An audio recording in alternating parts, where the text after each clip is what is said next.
जय बोलो देवादिदेव 1008 श्री भगवान महावीर स्वामी की जय जय जय। अहिंसा परमो धर्म की जय जय जय। परम पूज आचार्य गुरुवर श्री विद्यासागर जी महाराज की जय जय जय। परम पूज्य 108 मुनिवर श्री प्रमाण सागर जी मुनिराज की जय जय जय।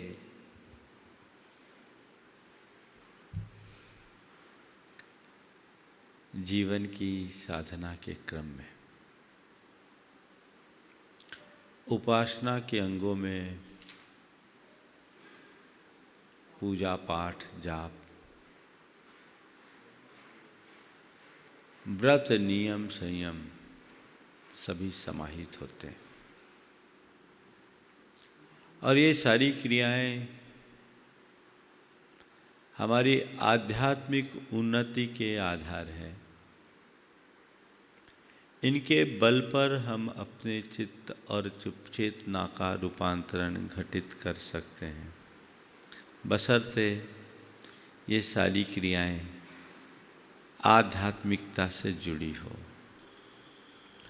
आत्मस्पर्शी क्रियाएं हमारा जीवनोत्थान करती है और केवल क्रिया के स्तर पर की जाने वाली क्रिया रूटीन का हिस्सा बन जाती है। संत कहते हैं धर्म कार्य को एक रूटीन की भांति मत करो, इस तरह करो कि वो तुम्हारी रूटीन को चेंज कर डाले, तुम्हारी लाइफ स्टाइल में बदलाव आए, तुम्हारे चिंतन में, सोच में, प्रवृत्ति में, सब में बदलाव घटित कर दे और हर पल उसका आनंद लिया जा सके। आज मैं बात करने जा रहा हूँ व्रत की, जो हमारी उपासना का बड़ा महत्वपूर्ण अंग है,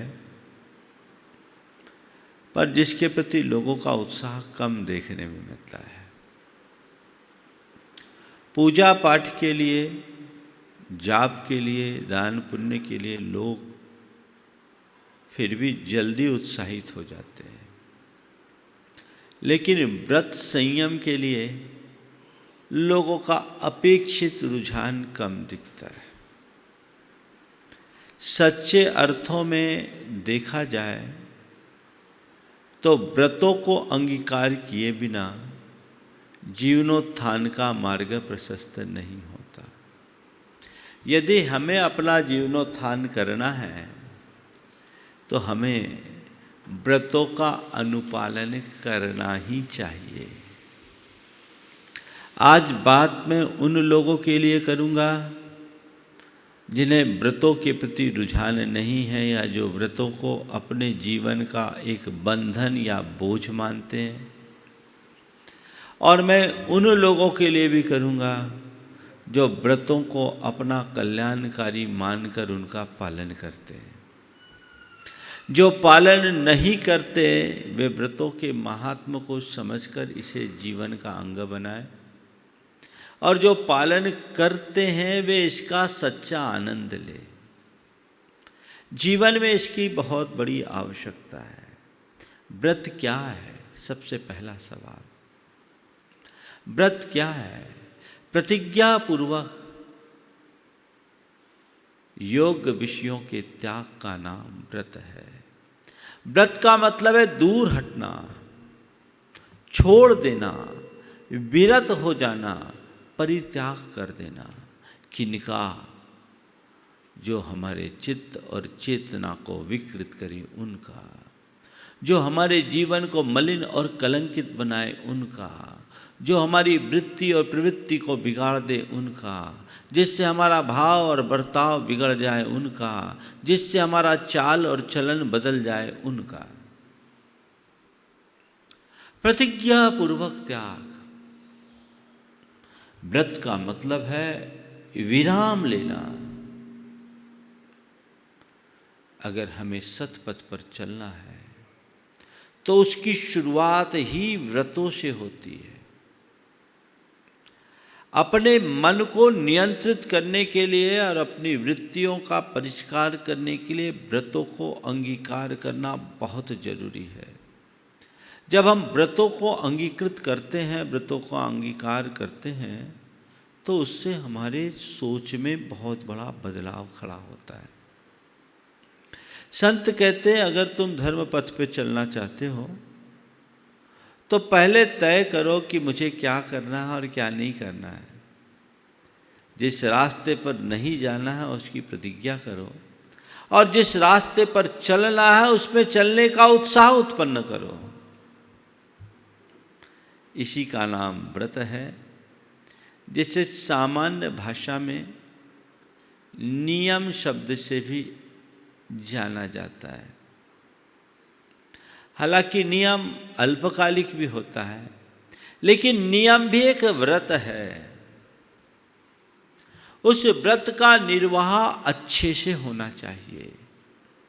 प्रायः व्रत का जब भी नाम आता है तो लोग खाने पीने के त्याग को व्रत कर लेते हैं। आज हमारा व्रत है तो आज उनका खाने पीने का त्याग है, उपवास है, या एक वक्त भोजन करना है, या अन्न नहीं खाना है। इस तरह की बातें हमारे सामने आती है, और व्रत का मतलब लोग इतना ही समझ लेते हैं कि आज खाने पीने में विशेष नियंत्रण रखना व्रत है। सच्चे अर्थों में देखा जाए तो खान पान का नियंत्रण व्रत है, पर केवल खान पान के नियंत्रण का नाम व्रत नहीं है। जिसके लिए हमें खान पान का नियंत्रण किया है उसे देखो। सच्चे अर्थों में पापेभ्यो विरतिर्व्रतम, पापों से दूर हटना व्रत है, दुष्प्रवृत्तियों से दूर हटना व्रत है। हमारा उसकी तरफ ध्यान है? कितना ध्यान? पहली बात, अपनी वृत्तियों पर अंकुश लगाने के लिए व्रत तो लेना ही पड़ेगा। उसके बिना और कोई रास्ता नहीं है। व्रतों से वृत्तियों का परिष्कार होता है। आप जिस रास्ते पर आगे बढ़ना चाहते हो उसके पोषक का आलम्बन लो और उससे बाधक से दूर हटो।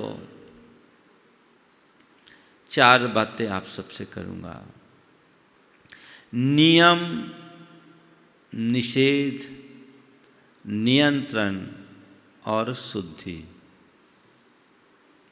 अपनी चेतना की शुद्धि करना चाहते हो तो सबसे पहले नियम लो। नियम लो मतलब उन सब को छोड़ो, उन सब से दूर हटने का संकल्प लो जो तुम्हें तुम्हारे लक्ष्य से डिगाते हैं, जो तुम्हें तुम्हारे पथ से भटकाते हैं। नियम जरूरी है। बिना नियम के तो कोई काम ही नहीं चलता। एक बार मेरे पास एक परिवार आया, उनके साथ एक युवक भी था। कहा, महाराज जी इसको कुछ नियम दे दो। जैसा कि अक्सर होता है, आज की नई पीढ़ी नियम के नाम से भागती है। मैं उसकी तरफ देखा तो उसने कहा, महाराज क्या रखा है नियम में? मेरा नियम से कोई विश्वास नहीं है, मैं बंधन में नहीं बंधना चाहता। मैंने कुछ नहीं बोला। थोड़ी देर बाद बातचीत के क्रम में मैंने पूछा, तुम्हारी क्या हॉबी है? बोला, महाराज क्रिकेट खेलता हूँ। क्रिकेट खेलता हूँ। बोले, बहुत अच्छी बात है। तो क्रिकेट कैसे खेलते हो? क्रिकेट में क्या होता है? बोला, महाराज जी बैट्समैन होते हैं, बॉलर होते हैं, विकेट होता है, क्रीज होती है, और कुछ लोग फील्डिंग करते हैं। फील्डिंग करके खेल खेला जाता है। महाराज आप तो जानते होंगे क्रिकेट में। मैं जानता तो, फिर भी विशेष जानने के लिए तुमसे पूछ रहा हूँ। मैंने कहा, अच्छा तो क्या होता है? बैट्समैन कहीं भी खड़ा होकर के बॉल खेल सकता है? नहीं नहीं महाराज जी, उसको अपने क्रीज पर खड़े होना पड़ता है। अच्छा, क्रीज छोड़ दे तो बोले आउट हो जाता है। बोले अच्छा, अब बॉलर कहाँ, जिसके पास हाथ में बॉल आता है वो बॉल फेंकता है क्या? बोले नहीं महाराज, बॉल को तो बॉलर ही फेंकता है और उसका भी पॉइंट फिक्स होता है, विकेट के हिसाब से उसे बॉल फेंकनी पड़ती है। बोले अच्छा, कहीं से भी बॉल फेंक सकता है? बोले नहीं महाराज, कहीं से भी नहीं फेंक सकता। बोले क्यों? बोले ये नियम है, ये नियम है। बोले अच्छा, और जो फील्डर होते हैं वो क्या करते हैं? बोले मैदान में दौड़ते हैं। बोले अच्छा, तो मैदान में कहीं भी दौड़ सकते हैं? बोले दौड़ सकते हैं, पर बाउंड्री के भीतर। मैंने पूछा बाउंड्री के बाहर क्यों नहीं? बोले महाराज ये नियम है। तो तुम क्रिकेट खेलते हो तो इन नियमों का पालन करते हो? बोले हाँ महाराज, वो तो करना पड़ता है, नहीं तो मजा ही खत्म होगा। हमने कहा अभी तो तुम कह रहे थे मेरा नियमों में कोई विश्वास नहीं, और अभी तुम कह रहे हो कि मैं क्रिकेट खेलता हूँ तो उसके सारे नियमों का पालन करता हूँ, क्योंकि नियमों के बिना मजा ही ख़त्म। ये सच है, क्रिकेट से अगर विकेट हट जाए, क्रीज हट जाए, या क्रिकेट की बाउंड्री हट जाए, उसका नियम हट जाए, तो क्रिकेट के खेल का कोई मज़ा नहीं। तो जिस तरह क्रिकेट जैसे खेल खेलने के लिए उसके नियमों से बंधना जरूरी है, उसी तरह जीवन का रस लेने के लिए उसके नियमों से बंधना जरूरी है। प्रसिद्ध समाजशास्त्री बिल्डूरा ने लिखा है, some rules are essential for game of life. जीवन के इस खेल में कुछ नियम जरूरी है। उन नियमों में जो ढाल लेता है उसको मजा आता है, सच्चे अर्थों में वही मजा ले पाता है, और जो नियमों में बंध नहीं पाता उनका जीवन बोझिल बन जाता है। तो हमें नियमों से बंधना चाहिए। व्रत एक नियम है जो हमारे चारों तरफ एक बाउंड्री की तरह खींची भी होती है। हर मनुष्य को एक बाउंड्री खींचनी चाहिए अपनी मर्यादा की, जिसका उल्लंघन मुझे किसी भी परिस्थिति में नहीं करना है, ये समझ होनी चाहिए, उसका संकल्प होना चाहिए। उससे बंद करके चलेगा तब कहीं जाकर वह अपने जीवन को परिष्कृत कर पाएगा। तो नियम तो ले लिया हमने, संकल्प तो ले लिया, लेकिन मन की दुर्बलता है। संकल्प लेने मात्र से काम नहीं होता। कई बार संकल्प लेने के बाद जिसका संकल्प लिया है उधर ही मन भागता है। अक्सर यही होता है, निषेध में जिज्ञासा। जब तक किसी बात का नियम न लो तब तक तो फिर भी उधर ध्यान न जाए। कई लोग बोलते हैं नियम लेने के बाद उधर ध्यान ज़्यादा जाता है। जाएगा, ये मन का स्वभाव है। लेकिन जब नियम लो तो उसके बाद मन भागे। निषेध करो, निषेध करो, नहीं ये तो मैं छोड़ चुका हूँ, ये कार्य तो मुझे नहीं करना, मुझे तो इससे दूर रहना है, मैंने उसे अपना अहितकर मान करके छोड़ा है, अब अहितकर रास्ते पर मुझे नहीं जाना है। ये निषेध अंतरंग में होना चाहिए। किसी व्यक्ति को धूम्रपान करने की आदत है, किसी को गुटखा खाने की आदत है, किसी को मद्यपान करने की आदत है। उसने नियम ले लिया, पर लेने के बाद बार बार मन चलता है, उधर ही ज़्यादा जाता है। कहते नहीं निषेध करो, नहीं मैंने अपनी प्रेरणा से ये नियम लिया है, मैंने अपने हित के लिए ये नियम लिया है, मैंने अपने भविष्य को संरक्षित करने के लिए नियम लिया है। अब मुझे किसी भी हालत में अपनी सीमा का उल्लंघन नहीं करना है। निषेध, मन रुकता है, मन रुकता है। लेकिन कई बार ऐसा अनुभव आता है, निषेध करने के बाद भी मन बार बार उधर उत्साहित होने लगता है, उधर दौड़ता है। तो फिर उस दौड़ने वाले मन को नियंत्रित करो, अपने ज्ञान के बल पर, अपने विवेक के बल पर। जब मनुष्य का विवेक जाग जाता है तो कोई भी अकार्य करने के लिए उत्साहित नहीं होता। किसी भी व्यक्ति के लिए देख लीजिए, उसकी कितनी भी बड़ी दुर्बलता हो, वो अनुचित स्थान पर कभी वैसा कार्य नहीं करता।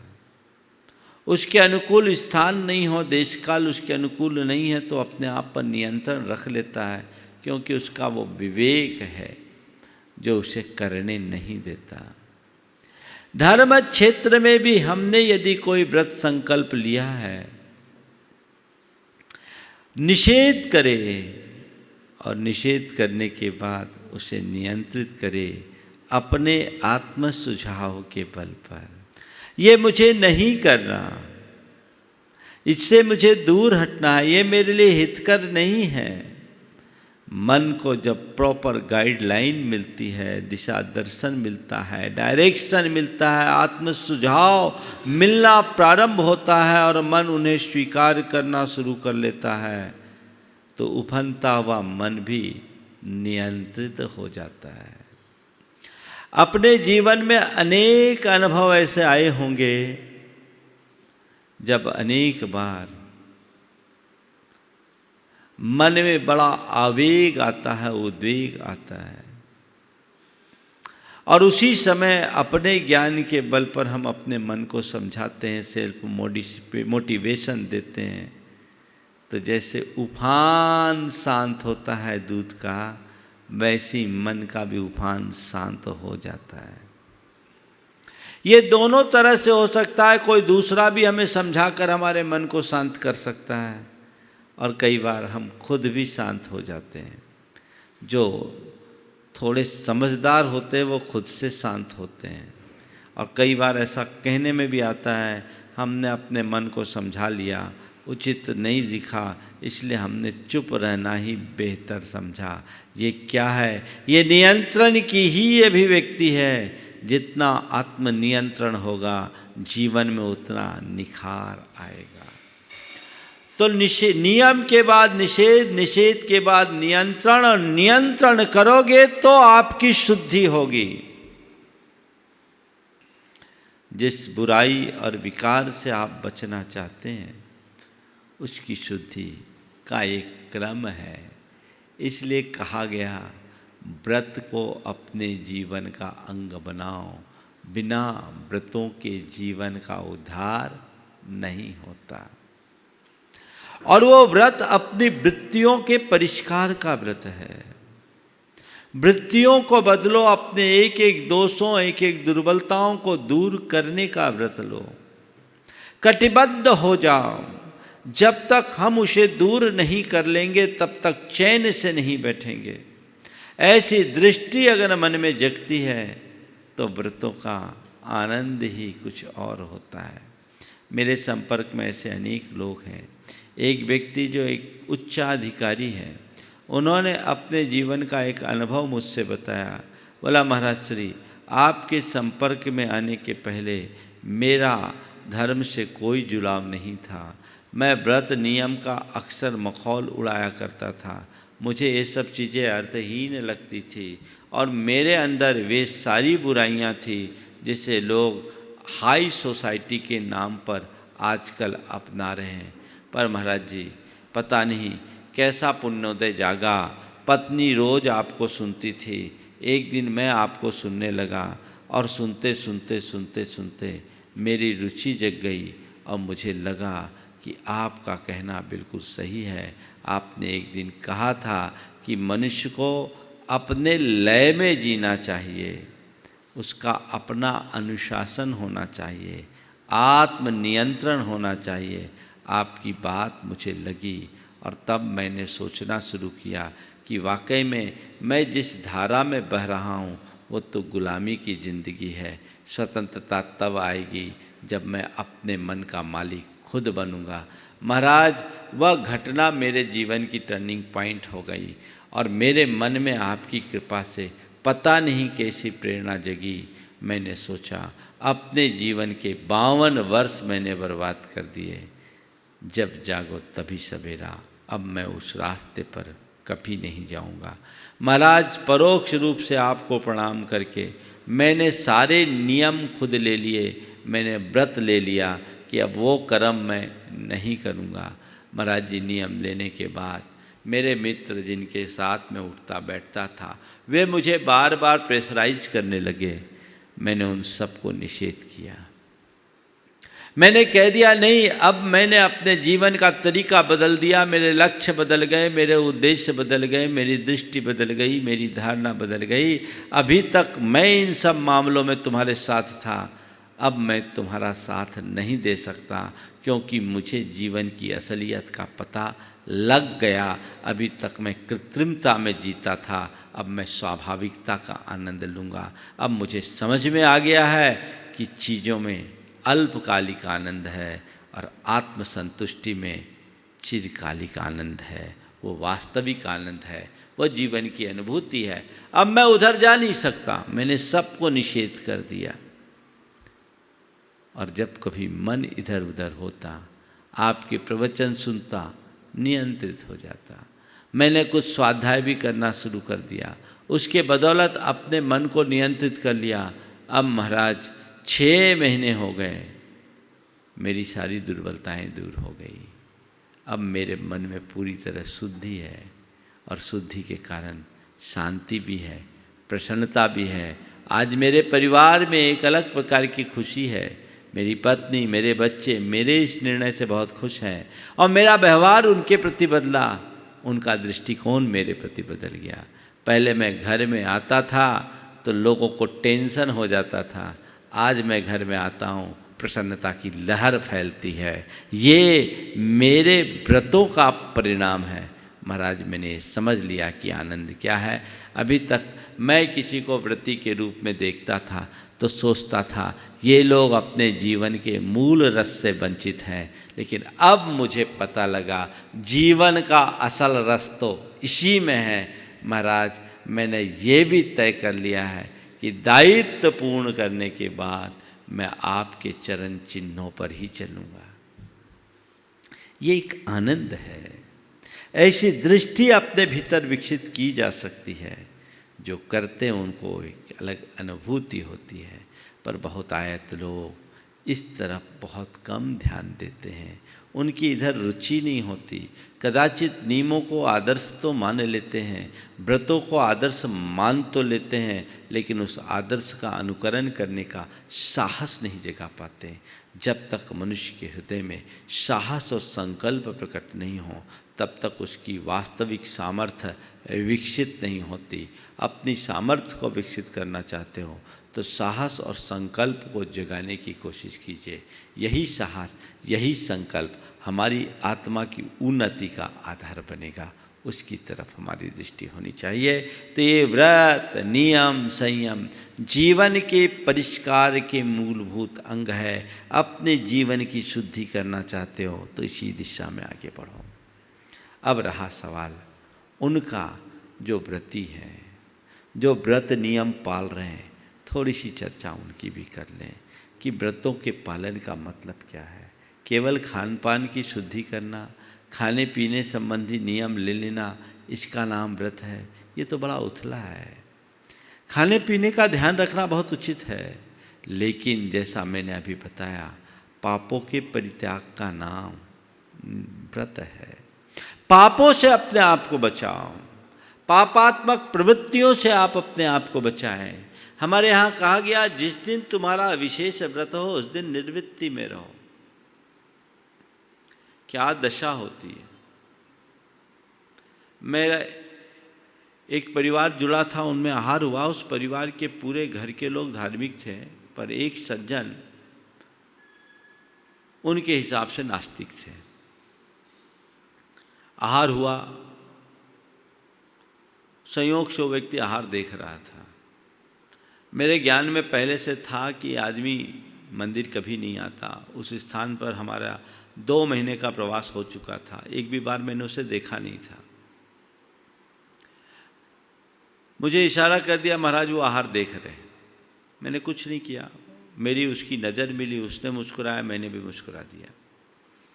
आहार समाप्त होने के बाद मैंने उसे अपना कमंडल पकड़ा दिया। अब कमंडल लेके तो उसे मुझे छोड़ने आना पड़ा। आया, बैठते देर नहीं हुई कि घर भर के लोग एक साथ टूट पड़े, महाराज इनको नियम दो, इनको नियम दो, इनको नियम दो, ये मंदिर नहीं आते। मैंने सबको शांत किया। शांत करने के बाद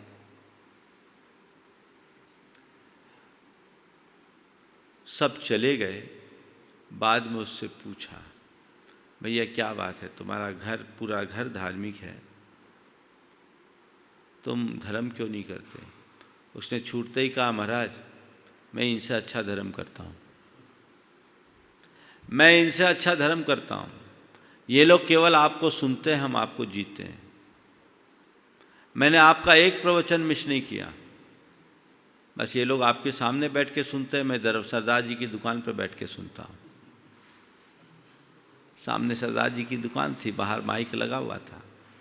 बोला मैं सरदार जी की दुकान पर बैठ के सुनता हूँ, पर ये बताओ महाराज, हमारी भाभियाँ अष्टमी चौदस को उपवास करती हैं, उनका व्रत रहता है, और प्रायः उसी दिन खटमल मारती हैं, ये धर्म कहाँ से?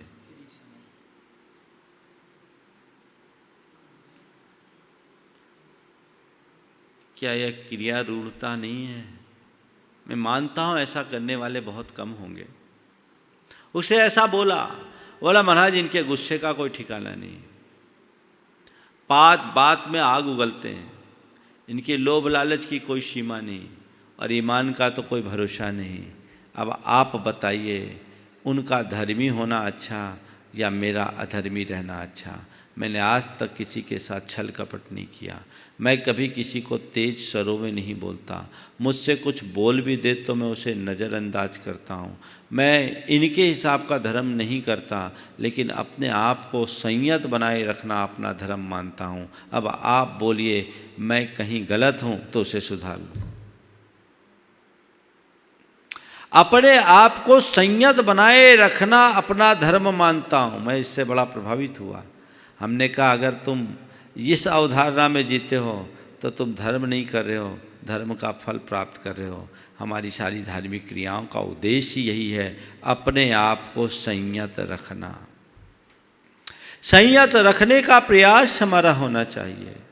हालांकि मैंने उससे कहा, इतना सब कुछ करते हो, एक कदम और आगे बढ़ो, भगवान के पास आओगे, कुछ अच्छी प्रेरणा मिलेगी। गुरुओं को दूर से सुनते हो, तुम प्रेरणा पाते हो, निकट से सुनोगे और आगे बढ़ने का उत्साह आएगा। ये करना शुरू करो। माना कि बहुत सारे लोग धार्मिक वातावरण में रहते हुए भी जिस तरीके से धर्म करना चाहिए वो नहीं कर पाते, उनमें विकृतियां हैं, दोष है, दुर्बलता है, पर उन्हें देखकर तुम धर्म से दूर मत हो। ये तय करो, मैं जब भी धर्म करूँगा ऐसा नहीं करूँगा। ये बचाव का रास्ता है। तो मैं उन लोगों से कहना चाहता हूँ जो व्रती हैं, व्रत उपवास करते हैं, वे अपने व्रतों में रूढ़ ना रहें, व्रतों के प्रयोजन को ध्यान में रखें। रागत देश निर्वृत्ते चरणम प्रतिपद्यते साधु। अपने विकारों का शमन, अपने दोषों का शमन, अपने दुर्बलताओं का शमन, अपने दुर्गुणों का विनाश ही हमारी मूलभूत साधना है। उसकी तरफ ध्यान रखना। कई लोग हैं जो 16 का तो खाते हैं और 16 उगलते हैं। थोड़ी थोड़ी बात में 16 की भांति भड़क जाते हैं। क्या मतलब? तुम्हारी हिंसा से विरक्ति कितनी है, तुम्हें ये देखना है। वो मन से भी हो, वचनों से भी हो, शरीर से भी हो।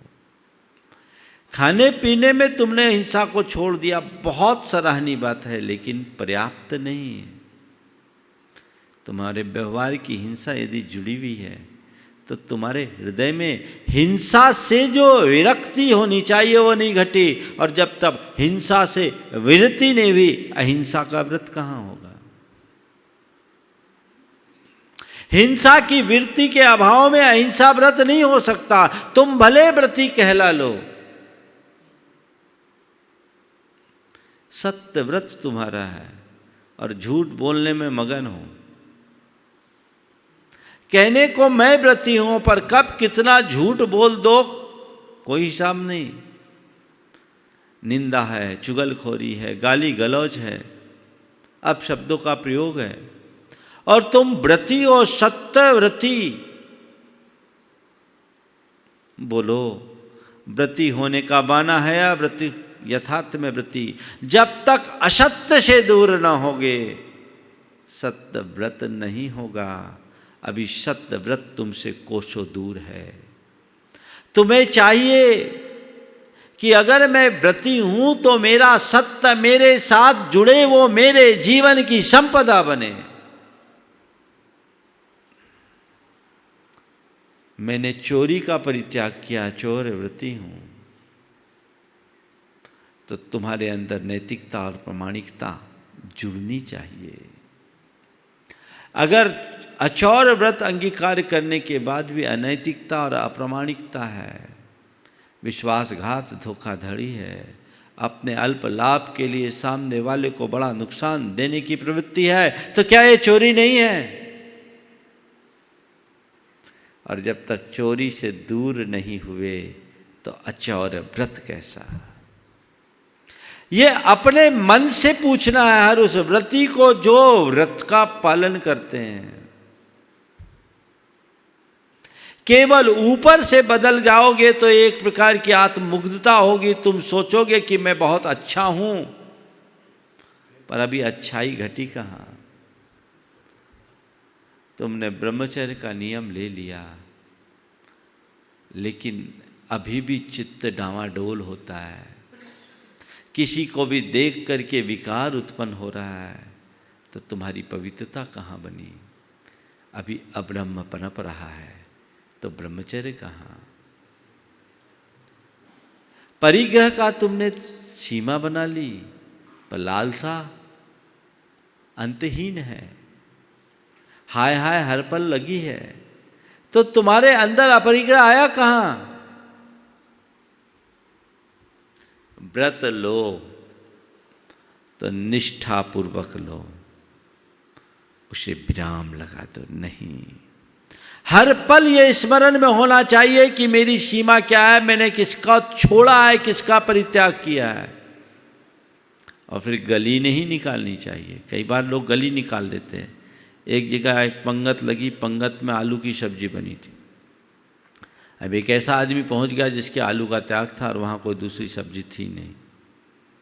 सामने वाला बड़ा दुविधा में पड़ा, भैया अब आपको क्या खिलाएं, हमारे पास तो और कोई व्यवस्था नहीं है।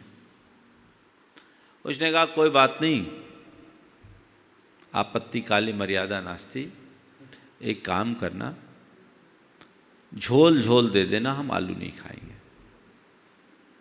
आलू मत देना, झोल झोल दे देना, हम झोल से काम चला लेंगे। अब सामने वाला का अच्छा सॉल्यूशन निकल गया। उसे जब झोल परसने लगा, आलू को बचाने लगा, झोल परसने लगा, आलू को बचाने लगा, तो उसने कहा अरे हद हो गई भैया, जो अपने आप आता उसे क्यों रोकते हो, आने दो। जो अपने आप आ रहा है उसे क्यों रोक रहे हो, अपनी मर्जी से आराम दो। ये दोहरापन है,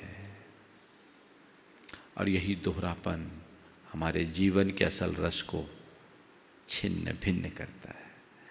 अपने आप को इस दोहरेपन से बचाएं, जीवन में वैसी पवित्रता घटित करे जिससे हमें व्रतों का असल आनंद आए। बिना व्रतों के मज़ा नहीं है, पर तभी जब व्रत मेरे जीवन की अमूल्य निधि बन जाए, वो व्रत मेरे जीवन का अंग बन जाए, वो मेरे आचार में हो, वो मेरे विचार में हो।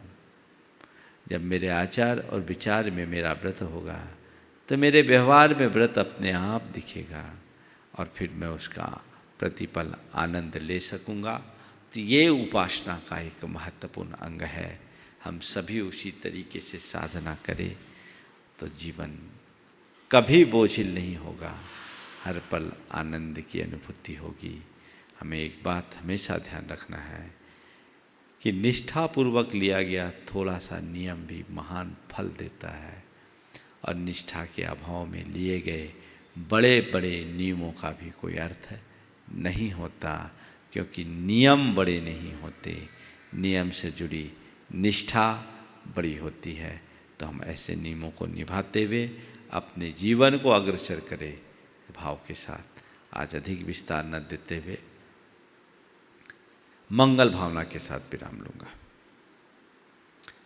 मंगल मंगल होए जगत में सब मंगलमय हो। मंगल मंगल होए जगत में सब मंगलमय हो। इस धरती के हर प्राणी का मन मंगलमय हो। इस धरती के हर प्राणी का मन मंगलमय हो। कहीं क्लेश का लेस रहे ना दुख कहीं भी हो। कहीं क्लेश का लेस रहे ना दुख कहीं भी हो। मन में चिंता भय न सतावे रोग शोक नहीं हो। मन में चिंता भय न सतावे रोग शोक नहीं हो। नहीं बैर अभिमान हो मन में क्षोभ कभी नहीं हो। नहीं वैर अभिमान हो मन में क्षोभ कभी नहीं हो। मैत्री प्रेम का भाव रहे नित मन मंगलमय हो। मैत्री प्रेम का भाव रहे नित मन मंगलमय हो। मंगल मंगल होए जगत में सब मंगलमय हो। मंगल मंगल होए जगत में सब मंगलमय हो। इस धरती के हर प्राणी का मन मंगलमय हो। इस धरती के हर प्राणी का मन मंगलमय हो। मन का सब संताप मिटे अरु अंतर उज्ज्वल हो। मन का सब संताप मिटे अरु अंतर उज्ज्वल हो। राग देश औ मोह मिट जाए आत्म निर्मल हो। राग देश और मोह मिट जाए आत्म निर्मल हो। प्रभु का मंगल गान करे सब पापों का क्षय हो। प्रभु का मंगल गान करें सब पापों का क्षय हो। इस जग के हर प्राणी का हर दिन मंगलमय हो। धरती के प्राणी का दिन मंगलमय हो। मंगल मंगल होए जगत में सब मंगलमय हो। मंगल मंगल होए जगत में सब मंगलमय हो। इस धरती के हर प्राणी का मन मंगलमय हो। धरती के हर प्राणी का मन मंगलमय हो। गुरु हो मंगल प्रभु हो मंगल धर्म सुमंगल हो। गुरु हो मंगल प्रभु हो मंगल धर्म सुमंगल हो। मात पिता का जीवन मंगल परिजन मंगल हो। मात पिता का जीवन मंगल परिजन मंगल हो। जन का मंगल गण का मंगल मन का मंगल हो। जन का मंगल गण का मंगल मन का मंगल हो। राजा प्रजा सभी का मंगल धरा धर्ममय हो। राजा प्रजा सभी का मंगल धरा धर्ममय हो। मंगल मंगल होए जगत में सब मंगलमय हो। मंगल होए जगत में सब मंगलमय हो। इस धरती के हर प्राणी का मन मंगलमय हो। इस धरती के हर प्राणी का मन मंगलमय हो। मंगलमय हो प्रातः हमारा रात सुमंगल हो। मंगलमय हो प्रातः हमारा रात सुमंगल हो। जीवन के हर पल हर क्षण की बात सुमंगल हो। जीवन के हर पल हर क्षण की बात सुमंगल हो। घर घर में मंगल छा जावे, जन जन मंगल हो। घर घर में मंगल छा जावे, जन जन मंगल हो। इस धरती का कण कण पावन औ मंगलमय हो। इस धरती का कण कण पावन और मंगलमय हो। मंगल मंगल होए जगत में सब मंगलमय हो। मंगल मंगल होए जगत में सब मंगलमय हो। इस धरती के हर प्राणी का मन मंगलमय हो। इस धरती के हर प्राणी का मन मंगलमय हो। सब जग में मंगल बढ़े, टले अमंगल भाव। सब जग में मंगल बढ़े, टले अमंगल भाव। है प्रमाण की भावना, सब में हो सद्भाव। है प्रमाण की भावना, सब में हो सद्भाव। जय बोलो परम पूज्य आचार्य गुरुवर श्री विद्यासागर जी महाराज की।